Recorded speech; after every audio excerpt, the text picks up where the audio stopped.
സാമ്പത്തിക തട്ടിപ്പ് കേസിൽ ബോളിവുഡ് നടി ശിൽപ ഷെട്ടിക്കും ഭർത്താവ് രാജ് കുന്ദ്രയ്ക്കുമെതിരെ ലുക്കൌട്ട് നോട്ടീസ് പുറത്തിറക്കി.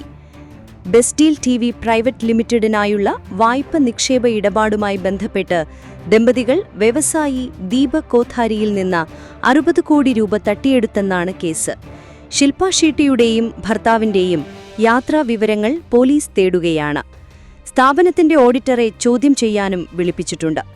2015-നും 2023-നുമിടയിൽ ബിസിനസ് വികസിപ്പിക്കാനെന്ന വ്യാജേന ദമ്പതികൾ തന്റെ കയ്യിൽ നിന്ന് 60 കോടി രൂപ വാങ്ങി വ്യക്തിപരമായ ആവശ്യങ്ങൾക്കായി ചെലവഴിച്ചെന്നാണ് വ്യവസായി ദീപക് കോഥാരിയുടെ ആരോപണം.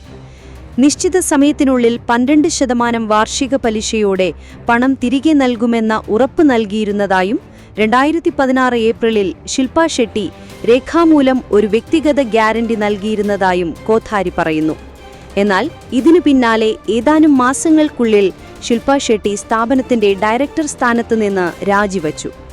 എന്നാൽ ദീപക് കോഥാരിയുടെ ആരോപണങ്ങൾ ശിൽപ ഷെട്ടിയും രാജ് കുന്ദ്രയും നിഷേധിച്ചു. GST പരിഷ്കരണത്തെ പരിഹസിച്ച് കോൺഗ്രസിന്റെ കേരള ഘടകം എക്സിൽ പോസ്റ്റ് ചെയ്ത കുറിപ്പ് വിവാദമാകുന്നു. ബിഡിയും ബിഹാരും തുടങ്ങുന്നത് ബിയിൽ നിന്നാണ് എന്ന പോസ്റ്റാണ് വിവാദത്തിന് തിരികൊളുത്തിയത്. പുകയില ഉൽപ്പന്നങ്ങളുടെ GST വെട്ടിക്കുറച്ചതിനെ പരാമർശിച്ചായിരുന്നു കോൺഗ്രസിന്റെ പോസ്റ്റ്. സംഗതി വിവാദമായതോടെ പോസ്റ്റ് നീക്കം ചെയ്തു. പുകയില ഉൽപ്പന്നങ്ങളുടെ GST വെട്ടിക്കുറച്ചതിനാൽ ഇനി അത് പാപമായി കണക്കാക്കാൻ കഴിയില്ലെന്നും പോസ്റ്റിൽ പറഞ്ഞിരുന്നു. ബിഹാറിനെ അപമാനിക്കുന്നതിന് തുല്യമാണ് കോൺഗ്രസിന്റെ പോസ്റ്റെന്ന് ബിഹാർ ഉപമുഖ്യമന്ത്രിയും BJP നേതാവുമായ സാമ്രാട്ട് ചൗധരി ആരോപിച്ചു. ആദ്യം നമ്മുടെ ബഹുമാന്യനായ പ്രധാനമന്ത്രി നരേന്ദ്രമോദിയുടെ അമ്മയെ അവർ അപമാനിച്ചു. ഇപ്പോൾ മുഴുവൻ ബീഹാറിനെയും അപമാനിച്ചിരിക്കുന്നു. ഇതാണ് കോൺഗ്രസിന്റെ യഥാർത്ഥ സ്വഭാവം. ഇത് രാജ്യത്തിനു മുന്നിൽ ആവർത്തിച്ചു തുറന്നുകാട്ടപ്പെടുകയാണ്, സാമ്രാട്ട് ചൗധരി എക്സിൽ കുറിച്ചു. JDU നേതാവ് സഞ്ജയ് കുമാർ ഝായും കോൺഗ്രസിനെതിരെ രംഗത്തെത്തിയിട്ടുണ്ട്. അങ്ങേയറ്റം ലജ്ജാകരമായ പ്രവൃത്തിയെന്നാണ് സഞ്ജയ് കുമാർ ഇതിനെ വിശേഷിപ്പിച്ചത്. ബി എന്നാൽ ബീഡി മാത്രമല്ല, ബുദ്ധിയെന്നും അർത്ഥമാക്കുന്നുണ്ട്. അത് നിങ്ങൾക്ക് കുറവാണ്. ബി എന്നാൽ ബജറ്റ് എന്നും അർത്ഥമാക്കുന്നുണ്ട്. ബീഹാറിന് പ്രത്യേക സഹായം ലഭിക്കുമ്പോൾ അത് നിങ്ങളെ അസൂയപ്പെടുത്തുന്നു എന്ന് അദ്ദേഹം എക്സിൽ പോസ്റ്റ് ചെയ്തു. ഗണേശോത്സവം നാളെ സമാപിക്കാനിരിക്കെ ബോംബ് സ്ഫോടനം നടത്തുമെന്ന അജ്ഞാതന്റെ ഭീഷണി സന്ദേശത്തിനു പിന്നാലെ മുംബൈ നഗരം കനത്ത ജാഗ്രതയിൽ. ചാവേറുകൾ മനുഷ്യ ബോംബുകളായി 34 വാഹനങ്ങളിലുണ്ടെന്നും മുംബൈയെ ഇത് പിടിച്ചു കുലുക്കുമെന്നുമാണ് ഭീഷണി. 10 ദിവസത്തെ ഗണേശോത്സവത്തിന്റെ സമാപന ചടങ്ങായ അനന്തചതുർത്ഥി ആഘോഷത്തിനായി തയ്യാറെടുക്കവെയാണ് ട്രാഫിക് പോലീസിന്റെ കൺട്രോൾ റൂമിലെ വാട്സ്ആപ്പ് ഹെൽപ്പ് ലൈനിലേക്ക് ഭീഷണി സന്ദേശം ലഭിച്ചത്. ലഷ്കർ-ഇ-ജിഹാദ് എന്നാണ് സന്ദേശം അയച്ചയാൾ സ്വയം പരിചയപ്പെടുത്തിയത്. 14 പാകിസ്ഥാനി ഭീകരർ ഇന്ത്യയിൽ പ്രവേശിച്ചതായും 400 കിലോ RDX സ്ഫോടനത്തിനായി ഉപയോഗിക്കുമെന്നും ഭീഷണി സന്ദേശത്തിൽ പറയുന്നു. സ്ഫോടനത്തിലൂടെ 1 കോടി ആളുകളെ കൊല്ലാൻ കഴിയുമെന്നും സന്ദേശത്തിലുണ്ട്. ഭീഷണി സന്ദേശം ലഭിച്ചതിനു പിന്നാലെ മുംബൈയിൽ സുരക്ഷാ ഉദ്യോഗസ്ഥരുടെ എണ്ണം കൂട്ടി ആന്റി ടെററിസം സ്ക്വാഡിന് വിവരങ്ങൾ കൈമാറിയിട്ടുണ്ടെന്നും ഉദ്യോഗസ്ഥൻ പറഞ്ഞു. നമ്മുടെ സുരക്ഷാ ഉദ്യോഗസ്ഥർക്ക് ഏത് ഭീഷണിയും കൈകാര്യം ചെയ്യാൻ സാധിക്കും. എല്ലാ മുൻകരുതലുകളും സ്വീകരിച്ചിട്ടുണ്ടെന്നും ഉദ്യോഗസ്ഥൻ പറഞ്ഞു. മുംബൈ മഹാരാഷ്ട്രയിലെ ഥാനെ ജില്ലയിൽ സെക്സ് റാക്കറ്റ് നടത്തിയിരുന്ന നടി അറസ്റ്റിലായി. രഹസ്യ വിവരത്തിന്റെ അടിസ്ഥാനത്തിൽ നടത്തിയ റെയ്ഡിലാണ് നടി അനുഷ്ക മോണി മോഹൻദാസ് അറസ്റ്റിലായത്. സെക്സ് റാക്കറ്റിന്റെ വലയിലകപ്പെട്ട 2 സിനിമാ നടിമാരെയും പോലീസ് രക്ഷിക്കുകയുണ്ടായി. TV സീരിയലുകളിലും ബംഗ്ലാ സിനിമയിലും സജീവമായ 2 സ്ത്രീകളെയാണ് പോലീസ് ഉദ്യോഗസ്ഥർ രക്ഷിച്ചത്. ഇടപാടുകാരെന്ന വ്യാജേന പോലീസ് അനുഷ്കയെ സമീപിക്കുകയുണ്ടായി. സംഭവത്തിൽ അനുഷ്കയ്ക്കെതിരെ പോലീസ് കേസ് രജിസ്റ്റർ ചെയ്തു. രക്ഷിച്ച സ്ത്രീകളെ ഷെൽട്ടർ ഹോമിലേക്ക് മാറ്റിയതായും ഉദ്യോഗസ്ഥർ അറിയിച്ചു. സെക്സ് റാക്കറ്റിനു പിന്നിൽ പ്രവർത്തിച്ചവർക്കായി അന്വേഷണം ആരംഭിച്ചതായും മുഴുവൻ കുറ്റവാളികളെയും ഉടൻ പിടികൂടുമെന്നും പോലീസ് അറിയിച്ചു. തൃശൂർ കുന്നംകുളം പോലീസ് സ്റ്റേഷൻ മർദ്ദനത്തെ പ്രതിഷേധിച്ച് തിരുവോണ ദിവസത്തിൽ കൊലച്ചോറ് സമരവുമായി യൂത്ത് കോൺഗ്രസ് രംഗത്ത്. തൃശൂർ DIG ഓഫീസിലേക്കാണ് യൂത്ത് കോൺഗ്രസ് പ്രവർത്തകർ കൊലച്ചോറ് സമരവുമായി എത്തിയത്. മർദ്ദിച്ച പോലീസുകാരുടെ മുഖമൂടി ധരിച്ചായിരുന്നു പ്രതീകാത്മക പ്രതിഷേധ സമരം. DIG ഓഫീസിനു മുന്നിൽ വച്ച പോലീസ് ബാരിക്കേഡ് ഉപയോഗിച്ച് സമരം തടഞ്ഞു. തുടർന്ന് പ്രവർത്തകർ ഇവിടെ ഇലയിട്ട് പ്രതിഷേധവും നടത്തി. 2023 ഏപ്രിൽ 5-നാണ് യൂത്ത് കോൺഗ്രസ് ചൊവ്വന്നൂർ മണ്ഡലം പ്രസിഡന്റ് VS സുജിത്തിനെ കുന്നംകുളം പോലീസ് കസ്റ്റഡിയിലെടുത്ത ശേഷം സ്റ്റേഷനിലെത്തിച്ച് മർദ്ദിച്ചത്. 2 വർഷത്തെ നിയമ പോരാട്ടത്തിനൊടുവിൽ വിവരാവകാശ കമ്മീഷന്റെ ഉത്തരവ് പ്രകാരമാണ് മർദ്ദന ദൃശ്യങ്ങൾ സുജിത്തിന് ലഭിച്ചത്. കസ്റ്റഡി മർദ്ദനം ഒതുക്കാൻ പോലീസ് പണം വാഗ്ദാനം ചെയ്തെന്ന് സുജിത്ത് മനോരമ ഓൺലൈനോട് വെളിപ്പെടുത്തിയിരുന്നു. സുജിത്തിനോടും കോൺഗ്രസിന്റെ പ്രാദേശിക നേതാവ് വർഗീസ് ചൊവ്വന്നൂരിനോടും 20 ലക്ഷം വരെ പണം വാഗ്ദാനം ചെയ്തെന്നായിരുന്നു വെളിപ്പെടുത്തൽ. പത്തനംതിട്ട മല്ലപ്പള്ളി ഈസ്റ്റ് പോസ്റ്റ് ഓഫീസിന് സമീപം ഭാര്യയെ കുത്തിക്കൊലപ്പെടുത്തി ഭർത്താവ് ആത്മഹത്യ ചെയ്തു. പുലിയുടെ ശെരിൽ രഘുനാഥൻ 62 വയസ്സ്, ഭാര്യ സുധ 55 വയസ്സ് എന്നിവരെയാണ് രാവിലെ മരിച്ച നിലയിൽ കണ്ടെത്തിയത്. രഘുനാഥൻ വീടിന് സമീപത്തെ ശൗചാലയത്തിൽ തൂങ്ങി മരിച്ച നിലയിലും സുധ കുത്തേറ്റ് രക്തം വാർന്ന് വീടിന്റെ മുറ്റത്തും കിടക്കുകയായിരുന്നു. കുടുംബവഴക്കാണ് ദാരുണമായ സംഭവത്തിന് കാരണമെന്നാണ് പോലീസിന്റെ പ്രാഥമിക നിഗമനം. സംഭവത്തിൽ കീഴ്വായ്പൂർ പോലീസ് അന്വേഷണം ആരംഭിച്ചിട്ടുണ്ട്. എറണാകുളത്ത് ജോലിയുള്ള മകൻ വിളിച്ചപ്പോൾ ഫോൺ എടുക്കാതിരുന്നതിനെ തുടർന്ന് സുഹൃത്തിനോട് അന്വേഷിക്കാൻ ആവശ്യപ്പെട്ടിരുന്നു. സുഹൃത്ത് വന്നു നോക്കിയപ്പോൾ വീടിന്റെ മുറ്റത്ത് സുധയെ മരിച്ച നിലയിൽ കണ്ടെത്തുകയുണ്ടായി. സംസ്ഥാനത്ത് ഓണക്കാല മദ്യവിൽപ്പനയിൽ റെക്കോർഡ് വരുമാനം. കഴിഞ്ഞ വർഷത്തേക്കാൾ കൂടുതൽ മദ്യം വിറ്റതായാണ് റിപ്പോർട്ട്. ഓണത്തിനനുബന്ധിച്ച് കഴിഞ്ഞ 10 ദിവസത്തിനുള്ളിൽ 826.38 കോടി രൂപയുടെ മദ്യമാണ് ബെവ്കോ ഔട്ട്ലെറ്റിലൂടെ വിറ്റുപോയത്. കഴിഞ്ഞ വർഷത്തേക്കാൾ 50 കോടി രൂപയുടെ അധികം മദ്യമാണ് വിറ്റുപോയിരിക്കുന്നത്. ഉത്രാടം ദിനം മാത്രം 137 കോടി രൂപയുടെ മദ്യം വിറ്റു. കഴിഞ്ഞ വർഷം ഇത് 126 കോടിയായിരുന്നു.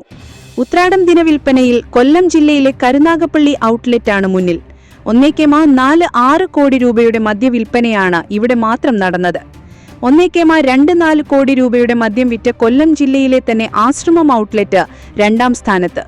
1.11 കോടി രൂപയുടെ വിൽപ്പനയുമായി മലപ്പുറം ജില്ലയിലെ എടപ്പാൾ ഔട്ട്ലെറ്റ് 3ാം സ്ഥാനത്തുണ്ട്.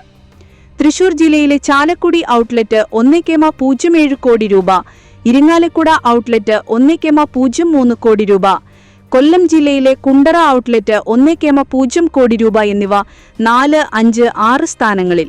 6 ഔട്ട്ലെറ്റുകളിലാണ് 1 കോടി രൂപയ്ക്ക് മുകളിൽ ഉത്രാടം ദിനത്തിൽ വിൽപ്പന നടന്നത്. അടുത്ത വർഷം നിയമസഭാ തിരഞ്ഞെടുപ്പ് നടക്കാനിരിക്കെ കേരളം ഉൾപ്പെടെയുള്ള സംസ്ഥാനങ്ങളിൽ ബീഹാർ മാതൃകയിൽ വോട്ടർ പട്ടിക പരിഷ്കരണം SIR നടപ്പിലാക്കണമെന്നാവശ്യപ്പെട്ട് സുപ്രീം കോടതിയിൽ ഹർജി. BJP നേതാവ് അശ്വിനി ഉപാധ്യായിയാണ് ഹർജി സമർപ്പിച്ചിരിക്കുന്നത്. തിരഞ്ഞെടുപ്പ് പ്രക്രിയയെ ശുദ്ധീകരിക്കാൻ വോട്ടർ പട്ടികയുടെ പരിഷ്കരണം അനിവാര്യമാണെന്ന് ഹർജിക്കാരൻ ചൂണ്ടിക്കാണിക്കുന്നുണ്ട്. കേരളത്തിന് പുറമെ ബംഗാൾ, തമിഴ്നാട്, പുതുച്ചേരി എന്നിവിടങ്ങളിലെ വോട്ടർ പട്ടിക പരിഷ്കരിക്കണമെന്നാണ് ഹർജിയിലെ ആവശ്യം. യഥാർത്ഥ ഇന്ത്യൻ പൗരന്മാരെ മാത്രമേ വോട്ടർ പട്ടികയിൽ ചേർക്കുന്നുള്ളൂ എന്നുറപ്പാക്കാനും തിരഞ്ഞെടുപ്പ് പ്രക്രിയയുടെ സമഗ്രതയും പരിശുദ്ധിയും സംരക്ഷിക്കാനും വോട്ടർ പട്ടികയുടെ തീവ്ര പരിഷ്കരണം പരമപ്രധാനമാണെന്ന് ഹർജിയിൽ ചൂണ്ടിക്കാണിച്ചിട്ടുണ്ട്. വോട്ടർ പട്ടികയുടെ തീവ്ര പരിഷ്കരണം ഇല്ലെങ്കിൽ അനധികൃത കുടിയേറ്റക്കാർ വോട്ടർ പട്ടികയിൽ തുടരുമെന്നും ഹർജിയിൽ പറയുന്നുണ്ട്. പ്രധാനമന്ത്രി നരേന്ദ്രമോദിയുമായുള്ള പ്രസിഡന്റ് ഡൊണാൾഡ് ട്രംപിന്റെ വ്യക്തിപരമായ ബന്ധം അവസാനിച്ചെന്ന് US മുൻ സുരക്ഷാ ഉപദേഷ്ടാവ് ജോൺ ബോൾട്ടൺ. എല്ലാവർക്കും ഇതൊരു പാഠമാണെന്നും ആദ്യ ട്രംപ് സർക്കാരിൽ NSA ആയി സേവനമനുഷ്ഠിച്ച ബോൾട്ടൺ പറഞ്ഞു. നരേന്ദ്രമോദിയുമായി ട്രംപിന് വളരെ നല്ല വ്യക്തിബന്ധമായിരുന്നു ഉണ്ടായിരുന്നതെന്നും US പ്രസിഡന്റുമായി ഇനി അടുത്ത ബന്ധം പുലർത്തിയാലും ലോക നേതാക്കൾക്ക് വലിയ ഗുണമുണ്ടാകുമെന്ന് തോന്നുന്നില്ലെന്നും ബോൾട്ടൺ മുന്നറിയിപ്പ് നൽകി. 2 പതിറ്റാണ്ടിനിടെ ഇന്ത്യ-US ബന്ധത്തിലെ ഏറ്റവും മോശം കാലഘട്ടത്തിന്റെ പശ്ചാത്തലത്തിലാണ് ബോൾട്ടൺ ട്രംപിനെ വിമർശിച്ച് രംഗത്തെത്തിയത്.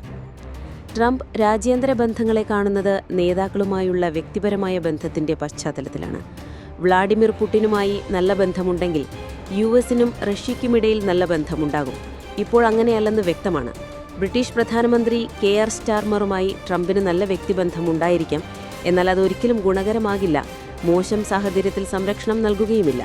ബ്രിട്ടീഷ് മീഡിയ പോർട്ടൽ LBCക്ക് നൽകിയ അഭിമുഖത്തിൽ അദ്ദേഹം പറഞ്ഞു. തെരുവ് നായ്ക്കളെ മാറ്റിപ്പാർപ്പിക്കുന്നത് നായ്ക്കളുടെ കടി കൂടാൻ കാരണമാകുമെന്ന് മേനകാ ഗാന്ധി. സുപ്രീം കോടതി നിർദ്ദേശങ്ങൾ നടപ്പിലാക്കുന്നതിൽ ഡൽഹി കോർപ്പറേഷൻ പരാജയപ്പെട്ടുവെന്നും മേനകാ ഗാന്ധി പറഞ്ഞു. ഡൽഹിയിൽ വർദ്ധിച്ചുവരുന്ന തെരുവുനായ പ്രശ്നങ്ങൾ മനുഷ്യനിർമ്മിതമാണെന്നും എല്ലാ പ്രതിസന്ധികളെപ്പോലെ ഇതും ദരിദ്രരെയാണ് കൂടുതൽ ബാധിക്കുന്നതെന്നും മേനകാ ഗാന്ധി പറഞ്ഞു. സമ്പന്നരായ റെസിഡന്റ് വെൽഫെയർ അസോസിയേഷനുകൾ തെരുവുകളിൽ നിന്ന് നായ്ക്കളെ കൊണ്ടുപോകാൻ പണം നൽകുന്നു. എന്നാൽ കോർപ്പറേഷൻ നിശബ്ദമായി അവയെ ദരിദ്രരുടെ താമസ സ്ഥലത്തേക്ക് വലിച്ചെറിയുന്നു. ആരെയാണ് തെരുവുനായ കടിക്കുന്നത്? സമ്പന്നർക്ക് കടിയേൽക്കുന്നില്ല. പാവപ്പെട്ടവരും താഴ്ന്ന മധ്യവർഗക്കാരുമാണ് നായ്ക്കളുടെ കടിയേൽക്കുന്നത്. കോർപ്പറേഷൻ ഇതൊരു ബിസിനസ്സാക്കി മാറ്റി. സമ്പന്നർ താമസിക്കുന്ന മേഖലകളിലെ റോഡുകളിൽ അധികം നായ്ക്കളില്ല. എന്നാൽ പാവപ്പെട്ടവർ താമസിക്കുന്നിടത്ത് നായ്ക്കൾ നിറഞ്ഞിരിക്കുന്നു എന്ന് മേനകാ ഗാന്ധി പറഞ്ഞു. തെരുവുനായ്ക്കളെ മാറ്റിപ്പാർപ്പിക്കുന്നത് നായ്ക്കളുടെ കടി കൂടാൻ കാരണമാകുമെന്ന് മേനകാ ഗാന്ധി. സുപ്രീം കോടതി നിർദ്ദേശങ്ങൾ നടപ്പിലാക്കുന്നതിൽ ഡൽഹി കോർപ്പറേഷൻ പരാജയപ്പെട്ടുവെന്നും മേനകാ ഗാന്ധി പറഞ്ഞു. ഡൽഹിയിൽ വർദ്ധിച്ചുവരുന്ന തെരുവുനായ പ്രശ്നങ്ങൾ മനുഷ്യനിർമ്മിതമാണെന്നും എല്ലാ പ്രതിസന്ധികളെപ്പോലെ ഇതും ദരിദ്രരെയാണ് കൂടുതൽ ബാധിക്കുന്നതെന്നും മേനകാ ഗാന്ധി പറഞ്ഞു. ഇന്ത്യയിൽ പ്രതിവർഷം 46,000 മുതൽ 60,000 പേർ വരെ പാമ്പുകടിയേറ്റ് മരിക്കുന്നതായി പഠനം. ലോകത്തിലെ തന്നെ ഏറ്റവും ഉയർന്ന പാമ്പുകടി മരണനിരക്കാണ് ഇന്ത്യയിലേതെന്നാണ് റിപ്പോർട്ട്. ആന്ധ്രാപ്രദേശ്, ഉത്തർപ്രദേശ്, കേരളം, ബംഗാൾ, ഒഡീഷ, മഹാരാഷ്ട്ര തുടങ്ങിയ സംസ്ഥാനങ്ങളാണ് നിലവിൽ ഏറ്റവും കൂടുതൽ പാമ്പുകടിയേറ്റ മരണങ്ങൾ റിപ്പോർട്ട് ചെയ്യപ്പെടുന്നതെന്നും കാലാവസ്ഥാ വ്യതിയാനം കാരണം ഇന്ത്യയിൽ പാമ്പുകടിയേൽക്കാനുള്ള സാധ്യത വർദ്ധിപ്പിക്കുന്നുവെന്നും പഠനത്തിൽ പറയുന്നു. PLOS നെഗ്ലക്റ്റഡ് ട്രോപ്പിക്കൽ ഡിസീസസിൽ പ്രസിദ്ധീകരിച്ച പഠനത്തിലാണ് ഇക്കാര്യങ്ങൾ സൂചിപ്പിക്കുന്നത്. കാലാവസ്ഥാ വ്യതിയാനം പാമ്പുകളുടെ ഭൂമിശാസ്ത്രപരമായ പരിധികളിൽ മാറ്റം വരുത്തുകയും അത്തരം മാറ്റങ്ങൾ ഗ്രാമപ്രദേശങ്ങളിലും നഗരപ്രദേശങ്ങളിലും മനുഷ്യരും പാമ്പുകളും തമ്മിലുള്ള ഏറ്റുമുട്ടൽ വർദ്ധിപ്പിക്കുന്നതിന് കാരണമാകുന്നതായും പഠനത്തിൽ പറയുന്നുണ്ട്. അടിയന്തര ഇടപെടലില്ലെങ്കിൽ ഇത് മനുഷ്യന്റെയും മൃഗങ്ങളുടെയും ജീവന് ഭീഷണിയാണെന്നും ബോധവൽക്കരണ പ്രചാരണങ്ങൾക്കൊപ്പം ശക്തമായ ആരോഗ്യ സംരക്ഷണ നടപടികളും വർദ്ധിച്ചുവരുന്ന ഈ അപകടം കുറയ്ക്കുന്നതിന് നിർണായകമാകുമെന്നും പഠനത്തിൽ പറയുന്നു. അനിൽ അംബാനിയുടെയും റിലയൻസ് കമ്മ്യൂണിക്കേഷൻസ് ലിമിറ്റഡിന്റെയും വായ്പ അക്കൗണ്ടുകൾ ഫ്രോഡാണെന്ന് ബാങ്ക് ഓഫ് ബറോഡ പ്രഖ്യാപിച്ചു. ആർകോം കോർപ്പറേറ്റ് പാപ്പര പ്രക്രിയയിലേക്ക് പ്രവേശിക്കുന്നതിന് മുൻപെടുത്ത വായ്പകളുമായി ബന്ധപ്പെട്ടാണ് ബാങ്ക് നടപടി സ്വീകരിച്ചിരിക്കുന്നത്. അനിൽ അംബാനിയെ കമ്പനിയുടെ ഡയറക്ടർ സ്ഥാനത്ത് നിന്ന് നേരത്തെ നീക്കം ചെയ്തിരുന്നു. ബാങ്ക് ഓഫ് ബറോഡയുടെ നടപടി സംബന്ധിച്ച് ആർകോം നിയമോപദേശം തേടുകയാണ്. അനിൽ അംബാനിയുടെ സ്ഥാപനങ്ങൾ ഉൾപ്പെട്ട വായ്പാ തട്ടിപ്പ് സംബന്ധിച്ച് എൻഫോഴ്സ്മെന്റ് ഡയറക്ടറേറ്റിന്റെ അന്വേഷണം പുരോഗമിക്കുന്നതിനിടെയാണ് ബാങ്ക് നടപടി. Reliance housing finance, RCom, Reliance commercial finance എന്നീ കമ്പനികൾ എടുത്ത വായ്പകൾ സംബന്ധിച്ച് 13 ബാങ്കുകളിൽ നിന്നായി ED വിശദാംശങ്ങൾ തേടിയതായും റിപ്പോർട്ടുണ്ട്. 17,000 കോടി രൂപയുടെ തട്ടിപ്പ് നടന്നതായാണ് കണക്കാക്കപ്പെടുന്നത്. ഇന്ത്യയിലെ നവി മുംബൈ ആസ്ഥാനമായുള്ള ഒരു ടെലികോം കമ്പനിയാണ് റിലയൻസ് കമ്മ്യൂണിക്കേഷൻസ് ലിമിറ്റഡ്.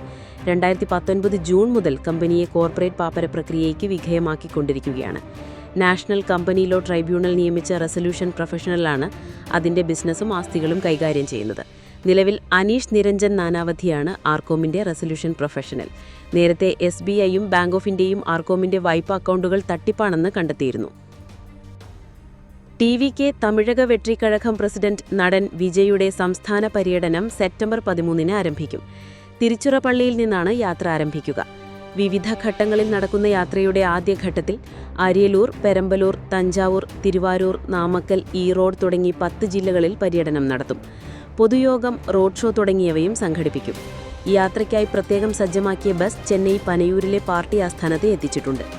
നിയമസഭാ തെരഞ്ഞെടുപ്പിന് മുൻപായി TVKയുടെ പ്രവർത്തനം താഴെത്തട്ടിലേക്ക് വ്യാപിപ്പിക്കുന്നതിന്റെ ഭാഗമായി വിജയ് സംസ്ഥാന പര്യടനത്തിന് ഇറങ്ങുകയാണ്. കഴിഞ്ഞ മാസം മധുരയിൽ നടന്ന 2ാം സംസ്ഥാന സമ്മേളനത്തിലാണ് തമിഴ്നാട് പര്യടനം വിജയ് ഔദ്യോഗികമായി പ്രഖ്യാപിച്ചത്. തമിഴ്നാട്ടിലെ മുഖ്യധാര പാർട്ടികളുടെ മാതൃകയിൽ ജനസമ്പർക്ക പരിപാടികളും റോഡ് ഷോയും തെരുവ് യോഗങ്ങളുമെല്ലാം ഉൾപ്പെടുന്ന സംസ്ഥാന യാത്രയാണ് TVK ആസൂത്രണം ചെയ്യുന്നത്. ബാംഗ്ലൂർ രാജ്യാന്തര ലഹരിക്കടത്ത് സംഘത്തിലെ 2 മലയാളികൾ ഉൾപ്പെടെ 6 പേരെ ഡൽഹി പോലീസ് അറസ്റ്റ് ചെയ്തു. ഡൽഹിയിൽ നിന്നും ബാംഗ്ലൂരിൽ നിന്നുമാണ് പ്രതികളെ പിടിച്ചത്. ഇവരിൽ നിന്ന് 21 കോടി രൂപ വിലയുള്ള 7 കിലോ മെത്താംഫിറ്റമിൻ പിടിച്ചെടുത്തു. മലയാളികളായ AM Suhail 31, KS Sujin 32, Nigerian പൗരന്മാർ, ബാംഗ്ലൂർ സ്വദേശികളായ ദമ്പതികൾ എന്നിവരെയാണ് ഡൽഹി പോലീസ് പിടിച്ചത്. ഡൽഹിയിൽ നിന്ന് ബാംഗ്ലൂർ, കേരളം എന്നിവിടങ്ങളിലേക്ക് ലഹരി എത്തിക്കുന്ന സംഘത്തിലെ പ്രധാന കണ്ണികളാണ് ഇവരെന്നാണ് പോലീസ് പറയുന്നത്. സുഹൈലും സുജിനും ചേർന്നാണ് ലഹരി സംഘം ബാംഗ്ലൂരിൽ നടത്തിയിരുന്നതെന്നാണ് പോലീസ് റിപ്പോർട്ട്. പിടിയിലായ ബാംഗ്ലൂർ സ്വദേശികളായ ദമ്പതികൾക്കും സംഘവുമായി ബന്ധമുണ്ടെന്ന് കണ്ടെത്തിയിട്ടുണ്ട്. MD സഹീദ് 39, ഭാര്യ സുഹ ഫാത്തിമ 29 എന്നിവരാണ് പിടിയിലായ ദമ്പതികൾ. മയക്കുമരുന്നിനടിമയായ ആദ്യ ഭർത്താവ് വഴിയാണ് ഫാത്തിമ ലഹരിമരുന്ന് വ്യാപാരത്തിലേക്ക് ഇറങ്ങിയതെന്നാണ് പോലീസ് പറയുന്നത്. സഹീദിനെ പുനർവിവാഹം ചെയ്ത ശേഷം ദമ്പതികൾ സുഹൈലുമായി ഇടപാടുകൾ നടത്തുകയായിരുന്നു. ഡൽഹി, ബാംഗ്ലൂർ, കേരളം തുടങ്ങി സംസ്ഥാനങ്ങളുമായി ബന്ധിപ്പിക്കുന്ന ശക്തമായ ഒരു വിതരണ ശൃംഖല പിടിയിലായ ലഹരി സിൻഡിക്കേറ്റിനുണ്ടായിരുന്നുവെന്നും നൈജീരിയൻകാരാണ് ലഹരി മരുന്ന് വിതരണം ചെയ്തിരുന്നതെന്നുമാണ് പോലീസ് പറയുന്നത്. വിദ്യാർത്ഥികൾ, IT പ്രൊഫഷണലുകൾ, യുവാക്കൾ എന്നിവരെയാണ് സിൻഡിക്കേറ്റ് ലക്ഷ്യമിട്ടതെന്നും deputy police commissioner crime branch Harsheen Dora പറഞ്ഞു. സുഹൈലിനെ ക്രൈംബ്രാഞ്ച് യൂണിറ്റ് കുറച്ചുകാലമായി നിരീക്ഷിച്ചു വരികയായിരുന്നു. തുടർന്ന് തെക്കു പടിഞ്ഞാറൻ ഡൽഹിയിലെ ഒരു ഗസ്റ്റ് ഹൌസിൽ വെച്ചാണ് സുഹൈലിനെയും സുജിനെയും പോലീസ് പിടിച്ചത്. റെയ്ഡിൽ 6 കിലോഗ്രാം മെഥാംഫിറ്റമിൻ ഇവരിൽ നിന്ന് പിടിച്ചെടുത്തിരുന്നു. ചോദ്യം ചെയ്യലിൽ സുഹൈലിനെ ക്രൈംബ്രാഞ്ച് യൂണിറ്റ് കുറച്ചു കാലമായി നിരീക്ഷിച്ചു വരികയായിരുന്നു എന്നും അവർക്ക് പോലീസിനോട് പറയേണ്ടി വന്നു. തുടർന്നാണ് പോലീസ് ബംഗളൂരിലെത്തി റെയ്ഡ് നടത്തിയ ദമ്പതികൾ അടക്കമുള്ളവരെ പിടിച്ചത്. തൈറോയിഡ് ഗ്രന്ഥി നീക്കം ചെയ്യുന്ന ശസ്ത്രക്രിയയ്ക്ക് വിധേയയായ യുവതിയുടെ നെഞ്ചിനുള്ളിൽ കുടുങ്ങിയ ഗൈഡ് വയർ എടുക്കുന്നതിന് സഹകരിക്കണമെന്ന ആവശ്യവുമായി ജില്ലാ medical officer Sree Chitra medical centre അധികൃതർക്ക് കത്തു നൽകും. കാർഡിയോവാസ്കുലാർ, റേഡിയോളജി വിഭാഗങ്ങളിലെ ഡോക്ടർമാരുടെ സേവനമാണ് തേടുന്നത്. ഇവരുടെ സൗകര്യം കൂടി നോക്കിയ ശേഷം അടുത്ത ആഴ്ച മെഡിക്കൽ ബോർഡ് യോഗം ചേരും. കാട്ടാക്കട കിള്ളി സ്വദേശിയായ എസ് സുമയ്യയുടെ ശരീരത്തിലാണ് ഗൈഡ് വയർ ഉള്ളത്. ബുധനാഴ്ച ചേർന്ന മെഡിക്കൽ ബോർഡ് യോഗം എക്സ്റേ, CT സ്കാൻ എന്നിവ പരിശോധിച്ചിരുന്നു. 2.5 വർഷം മുൻപ് കുടുങ്ങിയ ഗൈഡ് വയർ എടുക്കാനാകുമെന്നാണ് മെഡിക്കൽ കോളേജ് ആശുപത്രിയിലെ വിദഗ്ധരുടെ പ്രതീക്ഷ. ശ്രീചിത്രയിലെ ഡോക്ടർമാരുടെ സാന്നിധ്യത്തിൽ ഇതേക്കുറിച്ച് വിശദമായ ചർച്ചയും നടത്തും. ഗൈഡ് വയർ എടുക്കാമെന്ന് ശ്രീചിത്രയിലെ ഡോക്ടർമാർ കൂടി അഭിപ്രായപ്പെട്ടാൽ വൈകാതെ സുമയ്യയെ CT സ്കാനിന് വിധേയമാക്കും. ആവശ്യമെങ്കിൽ ആൻജിയോഗ്രാമും ചെയ്യും. ഗൈഡ് വയർ ഞരമ്പുകളിൽ ഒട്ടിച്ചേർന്നിട്ടില്ലെങ്കിൽ എടുക്കുന്നതിന് തടസ്സമില്ല. ചെറിയ മട്ടിൽ ഒട്ടിപ്പിടിച്ചിട്ടുണ്ടെങ്കിലും പുറത്തെടുക്കാൻ സാധിക്കുമെന്നും മെഡിക്കൽ ബോർഡിൽ അഭിപ്രായം ഉയർന്നിരുന്നു.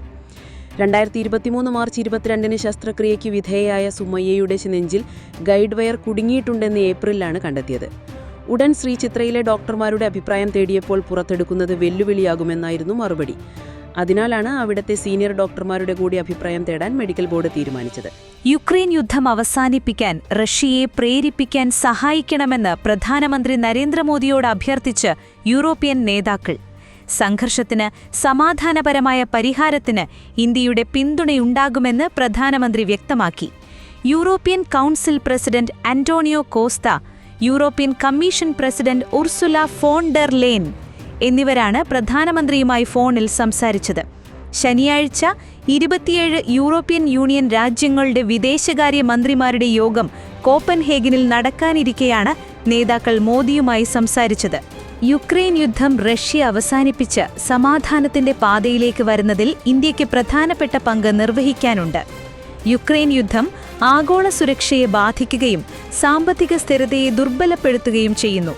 അതുവഴി ലോകത്തിനാകെ ഭീഷണി ഉയർത്തുന്നു എന്ന് പ്രധാനമന്ത്രി മോദിയുമായുള്ള ഫോൺ സംഭാഷണത്തിന് ശേഷം Antonio Costa, Ursula von der Leyen എന്നിവർ സമൂഹമാധ്യമത്തിൽ കുറിച്ചു.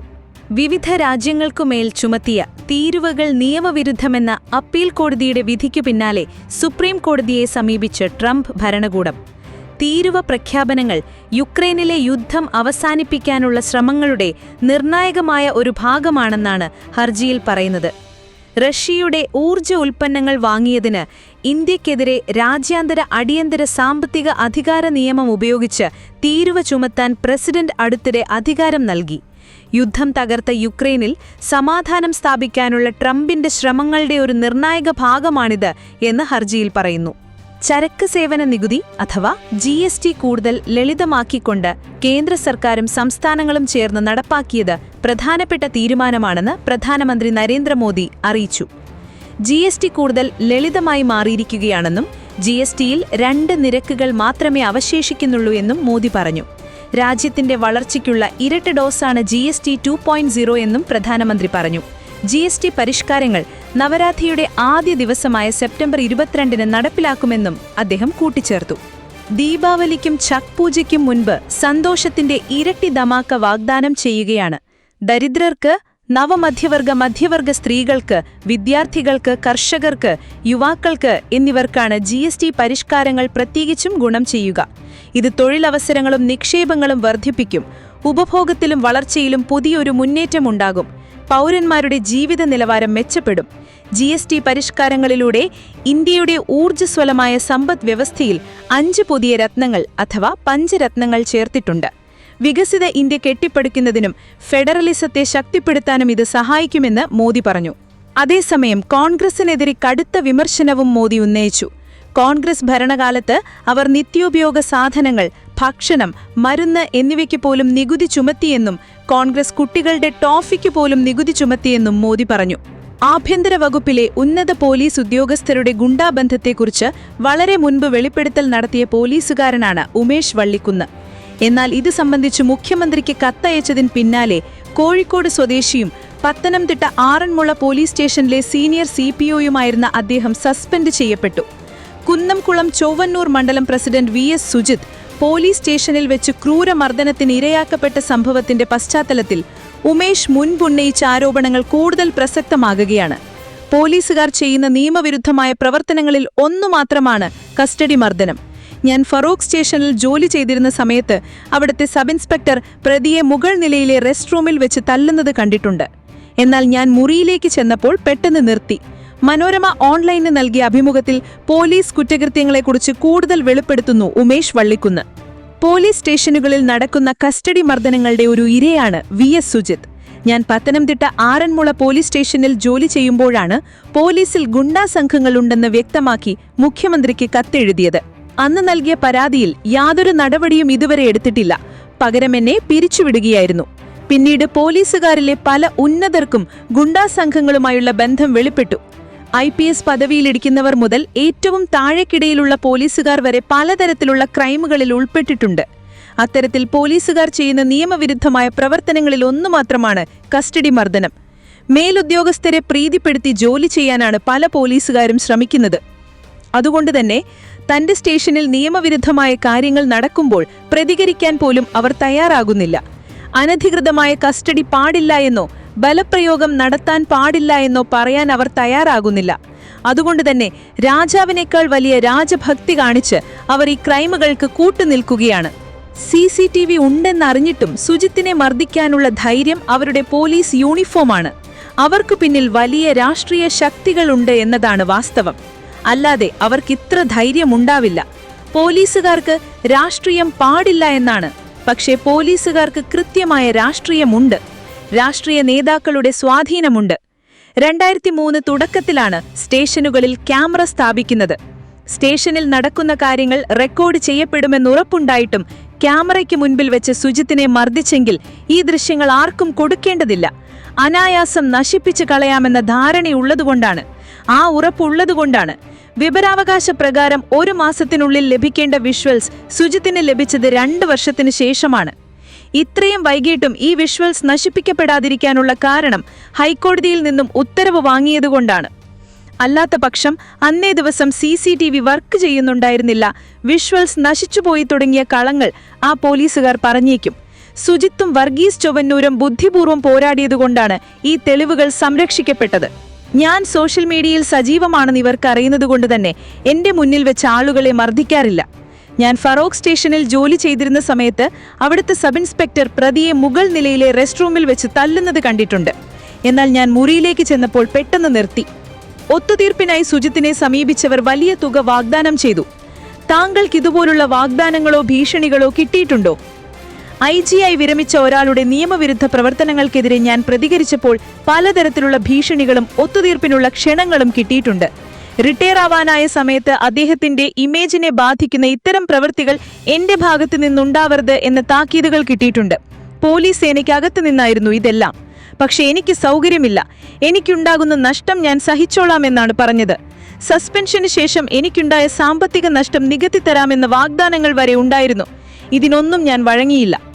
പിറന്നു വീഴും മുൻപേ മരിച്ചുവെന്ന ഡോക്ടർമാർ വിധിയെഴുതിയ പിഞ്ചു ശരീരത്തിലെ ജീവന്റെ തുടിപ്പ് നഴ്സുമാരിൽ ഒരാൾ യാദൃച്ഛികമായി തിരിച്ചറിഞ്ഞു. അവളെ ജീവിതത്തിലേക്ക് തിരിച്ചു കൊണ്ടുവരാൻ ഒരാശുപത്രി സംവിധാനം ഒന്നാകെ കൈകോർത്തപ്പോൾ പിറന്നത് സന്തോഷത്തിന്റെ പൊന്നോണം. മരണത്തിന്റെ തണുപ്പിൽ നിന്ന് നഴ്സസ് ഗീതയുടെ കൈപിടിച്ച് ജീവിതത്തിലേക്ക് തിരിച്ചുവന്ന മാലാഖ കുഞ്ഞ് അമ്മയ്ക്കൊപ്പം ആശുപത്രിയിൽ സുഖമായിരിക്കുന്നു.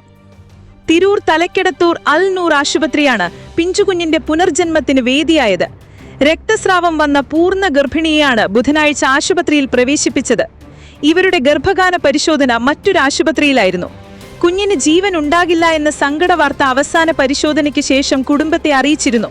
പ്രസവതീതി ആകുന്നതുവരെ വിശ്രമിക്കാനും നിർദ്ദേശിച്ചു. ആ കാത്തിരിപ്പിനിടയിലാണ് രക്തസ്രാവം ഉണ്ടായത്. സ്ഥിരമായി കാണിക്കുന്ന ആശുപത്രിയിലേക്ക് ദൂരം കൂടുതലായതിനാൽ അൽ നൂറിലേക്ക് കൊണ്ടുവരികയായിരുന്നു. കാലുകൾ ആദ്യം പുറത്തുവരുന്ന ബ്രീച്ച് പൊസിഷനിലായിരുന്നു കുഞ്ഞ്. പൊക്കിൽ കൊടി കഴുത്തിൽ ചുറ്റിയ നിലയിലായിരുന്നു. ഗൈനക്കോളജിസ്റ്റ് ഡോക്ടർ അലീഷ ഷാജഹാൻ, ശിശുരോഗ വിദഗ്ധൻ ഡോക്ടർ ഫവാസ് എന്നിവരുടെ മേൽനോട്ടത്തിൽ മെഡിക്കൽ സംഘം സാധാരണ പ്രസവം സാധ്യമാക്കി. ഓമനത്വമുള്ള പെൺകുഞ്ഞ്, ദേഹത്താകെ നീലനിറം. കുഞ്ഞിന് ജീവനില്ലെന്ന് നേരത്തെ ഡോക്ടർ അറിയിച്ചിരുന്നതിനാൽ പുറത്തുള്ളവർക്ക് കൈമാറാനായി നഴ്സുമാരെ ഏൽപ്പിച്ചു. കുഞ്ഞിനെ പൊതിഞ്ഞു കൈമാറാനതിനായി എത്തിയ മുതിർന്ന നഴ്സ് KM ഗീതയ്ക്ക് കുഞ്ഞിന്റെ പൊക്കിൾക്കൊടിയിൽ ജീവന്റെ മിടിപ്പ് അനുഭവപ്പെട്ടു. ഉടൻ CPR നൽകി. കരയാനായി കുഞ്ഞിന്റെ കാലിലടിച്ചു. പല ശ്രമങ്ങൾക്കൊടുവിൽ കുഞ്ഞു ശ്വാസമെടുത്തു. വിവരമറിയിച്ചപ്പോൾ ഡോക്ടർമാർ ഓടി വന്നു. പിന്നീട് 1.5 മണിക്കൂറോളം നീണ്ടുനിന്ന ശ്രമങ്ങൾക്കൊടുവിൽ കുഞ്ഞ് സാധാരണ നിലയിലായി. തിരൂർ സ്വദേശികളാണ് രക്ഷിതാക്കൾ. തുടർ ചികിത്സകൾക്കായി കോഴിക്കോട് മെഡിക്കൽ കോളേജ് ആശുപത്രിയിലേക്ക് മാറ്റിയിട്ടുണ്ടെന്ന് അൽ നൂർ ആശുപത്രി മാനേജർ KT അൻസാർ പറഞ്ഞു.